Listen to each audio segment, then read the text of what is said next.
Hi, this is Khyati Sharma and welcome back to this channel.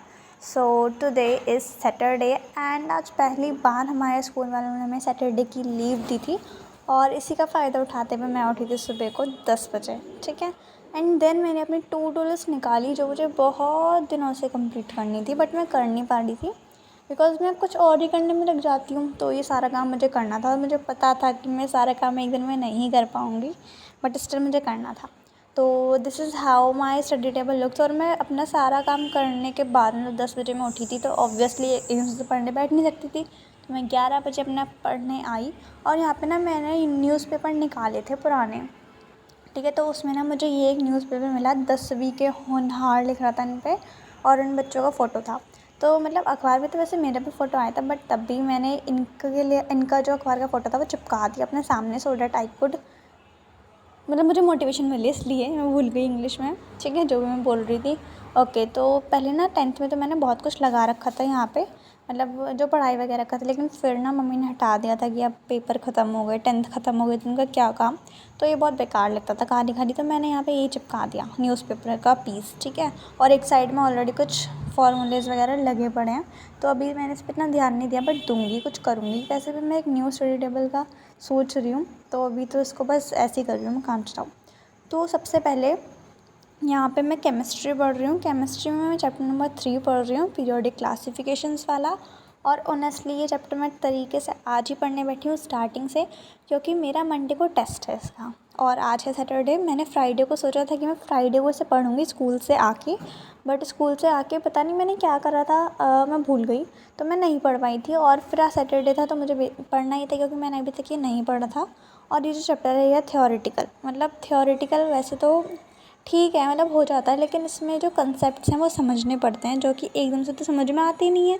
कम से कम 2-3 बार revision हो, 2-3 बार पढ़ रखा हो तो समझ में भी आए। क्योंकि इस लास्ट वीक मैं स्कूल नहीं गई थी तो स्कूल में तो मेरे सारे ही लेक्चर्स मिस हो गए क्योंकि मैं कहीं बाहर गई हुई थी और खुद से मैं पढ़ती नहीं हूँ। तो यहाँ पे आज मैं पढ़ने बैठी थी अपना चैप्टर क्योंकि मेरा था टेस्ट, वरना मैं नहीं पढ़ती। और यहाँ पे मैं इतनी मोटिवेशन के साथ इसलिए पढ़ रही थी क्योंकि लास्ट टेस्ट में जो कि चैप्टर नंबर 2 का टेस्ट था वो मेरा बहुत ही वाहियात गया था, उसमें मेरे बहुत ही गंदे नंबर आए थे। तो यहाँ पे मैं मोटिवेशन से पूरा पढ़ने बैठ गई थी सुबह उठते ही। मेरे लिए सुबह उठते ही, क्योंकि मैं 10 बजे उठती थी तो 11 बजे पढ़ने बैठ गई थी। एंड तो जब मैं चैप्टर पढ़ रही थी ना तो इसमें जो टॉपिक्स आ रहे थे बीच बीच में, तो सबसे पहले ना मैंने चैप्टर पढ़ा थोड़ा सा स्टार्टिंग का, फिर मैंने पीरियोडिक टेबल लर्न करी। और पीरियोडिक टेबल लर्न करने के बाद कुछ टॉपिक्स आए, उसमें मुझे इलेक्ट्रॉनिक कॉन्फ़िगरेशंस रिवाइज़ करनी पड़ी। तो यहाँ पे मैं उन्हीं को रिवाइज़ कर रही थी। मैंने 1 से लेके 50 तक लिखी थी आई थिंक। तो मतलब मैं ना वैसे तो मतलब बुक को साइड में रख के लिख रही थी, लेकिन मैं अपने आप से हाइड भी करी थी ताकि मैं चीटिंग ना करूँ इसलिए। ठीक है। तो क्योंकि जो एलिमेंट्स के नेम है वो मुझे को 20 या 30 तक याद है। 30 तक मुझे कच्चे पक्के याद है, 20 तक मुझे पक्के पक्के याद है। तो मुझे एलिमेंट्स के नेम देखने पड़ रहे थे बुक से। ठीक है। तो फिर यहाँ पे बस मैंने उसकी प्रैक्टिस करी। एक्सेप्शंस जो थे उन पे थोड़ा ज़्यादा फोकस करा। आई नो मैं भूल चुकी हूँ कौन से एक्सेप्शंस थे। ओके, बट मैं उन्हें रिवाइज़ करूँगी अभी। बट स्टिल मैंने यहाँ पे अपना केमिस्ट्री की तैयारी करी थी। पर अभी तक भी मतलब जो ये चैप्टर्स होते हैं ना थ्योरी वाले, इनमें कंसेप्ट समझने में मुझे बहुत टाइम लग रहा है, बहुत ज़्यादा। मुझे 10th में भी लगता था वैसे तो, बट अब ना सिलेबस थोड़ा जल्दी जल्दी हो जाता है और टाइम हमें मिलता नहीं है। तो ना मतलब मुझसे इतना जल्दी जल्दी मैनेज हो नहीं पा रहा। आप लोग बताना आप कैसे कर रहे हो। ठीक है। और चैप्टर नंबर 2 और 1 भी मैंने बस कच्चे पक्के पढ़े थे, वो फिज़िकल केमिस्ट्री के थे। तो उसमें तो फिर भी थोड़ा बहुत थ्योरी कम होती है, वो लगा दो फार्मूला लगा दो हो जाता है, फार्मूले के भी मार्क्स मिल जाते हैं। बट इधर थ्योरी वाला चैप्टर था तो पता नहीं से मेरा क्या ही होगा। अभी टेस्ट हुआ नहीं है, देखते हैं क्योंकि आज संडे है, कल होगा मेरा टेस्ट। एंड देन मैं पढ़ी थी यहाँ पे 12:53 पे मैंने अपनी इलेक्ट्रॉनिक कॉन्फ़िगरेशंस डन कर ली थी। मतलब मैं 11 बजे से पढ़ने बैठी और अब 1 बज गया है, अप्रॉक्सीमेट 1 बज ही गया है और अभी तक मतलब मैंने इतना ही करा था। ठीक है। तो यहाँ पे मैंने पीरियोडिक टेबल लर्न कर चुकी थी, थोड़ी सी स्टार्टिंग की थ्योरी कर चुकी थी जो कि मुझे अभी तक याद है। और जो भी लॉज वगैरह थे वो तो फिर यहाँ पे ना मेरी राइटिंग इग्नोर करना बिकॉज ये रफ़ की राइटिंग है। और फिर मैंने अपनी इलेक्ट्रॉनिक कॉन्फ़िगरेशंस भी डन कर ली थी। एंड नेक्स्ट मुझे आगे बढ़ना था क्योंकि इतना तो मेरे हो ही गया था, अब मैं आगे बढ़ूँगी। तो मैं यहाँ पे NCERT कर रही थी तो फिर उसके आगे के टॉपिक्स मैंने यहाँ पे कवर अप करे।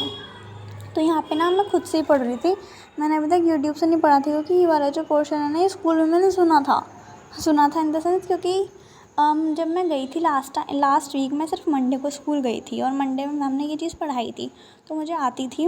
और फिर ट्यूसडे वेडनेसडे थर्सडे को मैं नहीं गई थी, फ्राइडे को मैं स्कूल में गई थी जिस दिन मुझे अपना प्रीवियस टेस्ट का रिज़ल्ट मिला था जिसमें मेरे बहुत गंदे नंबर आए थे और मुझे पता चला था कि मंडे को फिर से टेस्ट है और सैटरडे की छुट्टी थी। तो मैं इस वीक में सिर्फ 2 दिन गई थी तो मेरे कोई चैप्टर बिल्कुल समझ नहीं आया और स्कूल वाली मैम ने 1 वीक में चैप्टर पूरा उड़ा दिया। डन। ठीक है, तो मेरे को नहीं आता था तो यहाँ पे तो मैं खुद ही से पढ़ रही हूँ। आगे चल के मेरे को यूट्यूब से भी पढ़ना पड़ेगा क्योंकि मेरे को आता ही नहीं तो भाई मैं खुद से कैसे पढ़ सकती हूँ। ठीक है, तो अब मंडे को मैं इसका टेस्ट दूँगी एंड लेट्स सी कि क्या होगा, but hope for the better. ठीक है, तो यहाँ पे मैं एनसीईआरटी से खुद ही क्या कर रही थी, बेसिकली मैं आपको बता देती हूँ मैं पढ़ती कैसे हूँ। तो देखो, सबसे पहले लेक्चर ले लेती हूँ कहीं से भी, चाहे वो स्कूल हो, चाहे वो कोचिंग कह रही हूँ, चाहे वो यूट्यूब हो, वहाँ से देखा। देन एनसीईआरटी की लाइंस को रीड करा। फिर मेरे को समझ नहीं आता, सबसे बड़ी बात ये, एक बार रीड करूँगी तो कुछ समझ नहीं आएगा, थोड़ी सी डिमोटिवेशन हो जाएगा। फिर दोबारा से उस लेक्चर में से वो चीज़ ध्यान से सुनूँगी जो मैंने नहीं सुनी होती, फिर दोबारा से रीड करती हूँ, फिर मेरे को समझ में आ जाता है और साइड बाय साइड में लिखती भी रहती हूँ। ठीक है, एंड यहाँ पे मेरा चैप्टर डन नहीं हुआ था, हाफ़ हो गया था मेरे अकॉर्डिंग, तो फिर अब मुझे हाफ़ और करना था। ठीक है, लेकिन मैं बहुत ज़्यादा फ्रस्ट्रेट हो गई थी क्योंकि 2-3 घंटे मेरे को ऑलरेडी हो चुके थे पढ़ते हुए। तो फिर ना मेरे साथ ऐसा होता है कि ज़्यादा दिमाग में घुसता नहीं है अगर मैं ज़्यादा घंटे तक पढ़ लेती हूँ। तो यहाँ पे टाइम मैं आपको दिखा देती हूँ, 1:52 मतलब अप्रॉक्स 2 ही बज रहे थे। पहले अप्रॉक्स 1 बज रहे थे, अब अप्रॉक्स 2 बज रहे हैं। तो मेरे को कितने घंटे हुए, 12, 1, 2, 3 घंटे हो गए थे मुझे यहाँ पे केमिस्ट्री पढ़ते पढ़ते। एंड देन उस दिन ना मुझे कोल्ड भी बहुत हो रहा था तो मुझसे ज़्यादा पढ़ा भी नहीं गया, 3 घंटे में पढ़ी केमिस्ट्री। फिर मैंने अच्छा खासा ब्रेक लिया था और यहाँ पे मैं शाम को, मेरे को कोल्ड इतना ज़्यादा हो गया था कि मैं आराम से मतलब बेड पे ही आ गई थी, बेड पे बैठ के मैं पढ़ रही थी। और यहाँ पे ना मैं यूट्यूब से पढ़ रही थी क्योंकि अब वो टॉपिक्स आ गए थे जो मैंने कभी नहीं सुने, ना मैंने पढ़े, ना मुझे पता था। तो यहाँ पे मैं यूट्यूब की हेल्प से पढ़ रही थी। और मेरे को ज़ुकाम इतना ज़्यादा हो रहा था ना कि जो सर मतलब स्क्रीन से मेरे को बहुत ज़्यादा आइज़ में भी पेन हो रहा था। बट मैं नहीं चाहती मेरे इस बार टेस्ट में कम नंबर आए, इसलिए मैं फिर भी पढ़ रही थी। यहाँ पे देख लो, अपनी अच्छाई दिखा रही हूँ। ठीक है, एंड देन इतना पढ़ने के बाद, मतलब ये जो क्लिप है ना बेड वाली, ये मेरे को बाद में डालनी थी क्योंकि मैंने बाद में रिवाइज़ करा था। मतलब यहाँ पे मैं बाद में पढ़ी थी शाम को, मैंने गलती से इसे अभी डाल दिया। तो ठीक है, जो मैं 2 बजे के बाद मैंने ब्रेक लिया था 3 बजे तक, फिर 3 बजे के बाद मैंने फ़िज़िक्स पढ़ी थी यहाँ पे, क्योंकि मेरे को फ़िज़िक्स का भी स्कूल में सर ने बोला है वर्क कंप्लीट करने के लिए, जो कि मेरा नहीं है और मेरे को कुछ आता भी नहीं क्योंकि पूरे वीक में स्कूल गई नहीं हूँ। ठीक है, तो यहाँ पे मैं बस क्या कर रही थी, अलग सर से डॉट प्रोडक्ट और क्रॉस प्रोडक्ट वेक्टर्स वाला जो टॉपिक है वो समझ रही थी क्योंकि वो मुझे नहीं आता और स्कूल में वो चल के ख़त्म भी हो गया, सर ने क्वेश्चंस भी करवा दिए और मुझे आता ही नहीं है। तो मैं भी समझ रही थी अलग सर से। ये दोपहर की क्लिप है 3 से 5 बजे की जो मैंने पढ़ाई करी थी फ़िज़िक्स में। एंड उसके बाद यहाँ पे मैंने अपने नोट्स थोड़े से देखे कि मेरा वर्क कहाँ तक कंप्लीट है या नहीं, क्योंकि मुझे स्कूल का ही वर्क कंप्लीट करना था और तो कुछ करना नहीं था फ़िज़िक्स में। और फिज़िक्स का स्कूल का वर्क कंप्लीट करते करते ही मैं समझ भी लेती हूँ क्योंकि अगर मैं फ़िज़िक्स में समझती नहीं तो वर्क करने में मज़ा भी नहीं आता। तो मेरे यहाँ पे 2-2 चीज़ें एक साथ हो गई थी और फिज़िक्स ना मेरा फेवरेट है। तो यहाँ पे मैंने बस इसे कंप्लीट करा था और फिर शाम को मैंने 7-8 बजे के अराउंड अपनी केमिस्ट्री रिवाइज़ करी थी बेड पे बैठ के, और रिवाइज़ करी थी मतलब जो मैंने सुबह को पढ़ा था वो रिवाइज़ करा था और न्यू टॉपिक्स मैंने समझे थे। फिर रात को भी मैं पढ़ी थी, वो मैंने रिकॉर्ड नहीं करा था। रात को मैं पढ़ने बैठी थी 11 बजे से 1:30 बजे तक मैं पढ़ी थी, केमिस्ट्री पढ़ रही थी जो कि मेरे कुछ भी समझ नहीं आ रहा था और फिर मैं सो गई थी। सुबह को फिर पता नहीं मैं कितनी